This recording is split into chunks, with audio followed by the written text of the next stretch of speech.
जय हिंद देशवासियों, मैं रिद्धि चौधरी कक्षा छठी की छात्रा। आज मैं आपको कॉन्स्टिट्यूशन के बारे में बताना चाहती हूँ। तो जो हमारा कॉन्स्टिट्यूशन है वो 26 नवंबर 1949 को अडॉप्ट किया गया था और 26 जनवरी 1950 को वो एस्टेब्लिश किया गया था। तो कॉन्स्टिट्यूशन में जाने के लिए बहुत कुछ है, तो मैं आज आपको आर्टिकल्स, पार्ट्स, अमेंडमेंट्स और शेड्यूल के बारे में बताऊंगी, जो कि कॉन्स्टिट्यूशन का बहुत ही महत्वपूर्ण पार्ट है। तो there are 448 articles, 25 parts, 105 amendments and 12 schedules। तो सबसे पहले हम आर्टिकल्स के बारे में जानेंगे। तो आर्टिकल नंबर 12 कहता है डिफाइन स्टेट्स। आर्टिकल नंबर 12 हमें स्टेट्स के बारे में बताता है और आर्टिकल नंबर 13 बताता है state and it's government. Article number 13 हमें स्टेट्स की गवर्नमेंट के बारे में बताता है।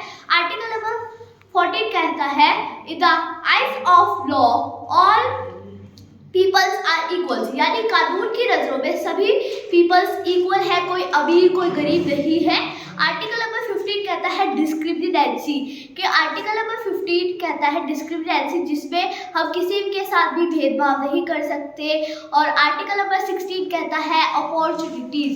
अपॉर्चुनिटीज यानी कि अगर प्राइम मिनिस्टर का लड़का प्राइम मिनिस्टर नहीं बन सकता, अगर किसी और में भी टैलेंट है तो वो भी प्राइम मिनिस्टर बन सकता है। आर्टिकल नंबर 17 कहता है अनटचेबिलिटी। अनटचेबिलिटी मतलब छुआछूत, कि हम किसी को ये नहीं कह सकते तू लोअर कास्ट है, तू ये नहीं छू सकता, तू नीचे बैठ, तू ऊपर बैठ, हम ऐसा नहीं कर सकते।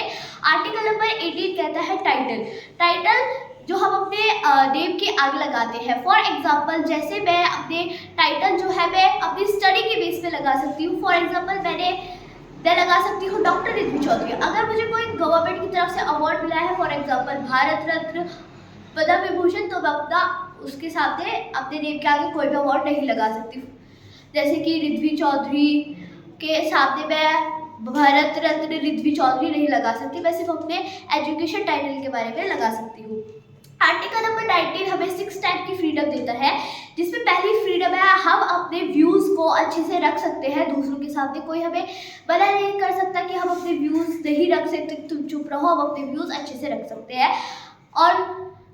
और दूसरी फ्रीडम हमें ये मिलती है कि हम कुछ भी बोल सकते हैं, हम उसको कह सकते हैं कि तुम गलत हो, तुम सही हो। हम कहीं भी जा सकते हैं, किसी भी स्टेट में अपना घर बना सकते हैं और किसी भी इंस्टीट्यूट को ज्वाइन कर सकते हैं। और अगर हमें अपनी ज़मीन खरीदनी या बेचनी हो किसी भी स्टेट में, तो हमें पूरा अधिकार है, कोई हमें रोक नहीं सकता।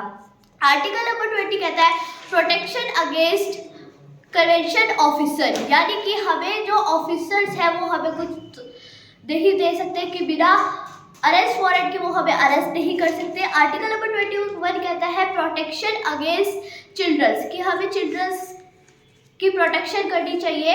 आर्टिकल नंबर 21A कहता है चाइल्ड लिबर्टी, यानी कि जो 14 साल से नीचे के बच्चे हैं वो लिबर्टी नहीं कर सकते, यानी किसी भी दुकान पे काम नहीं कर सकते, ये कानून गुनाह है। अब हम बात करेंगे, आर्टिकल्स की बात हो चुकी है, अब हम बात करेंगे पार्ट्स के बारे में।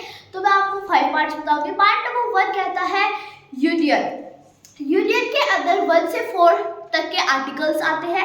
नेक्स्ट सेकंड पार्ट कहता है हमारा सिटीजनशिप, जिसमें 5 to 11 तक के आर्टिकल्स आते हैं। थर्ड पार्ट कहता है फंडामेंटल राइट्स और फोर्थ पार्ट कहता है directive principle of state and fifth part कहता है union executive. Thank you very much.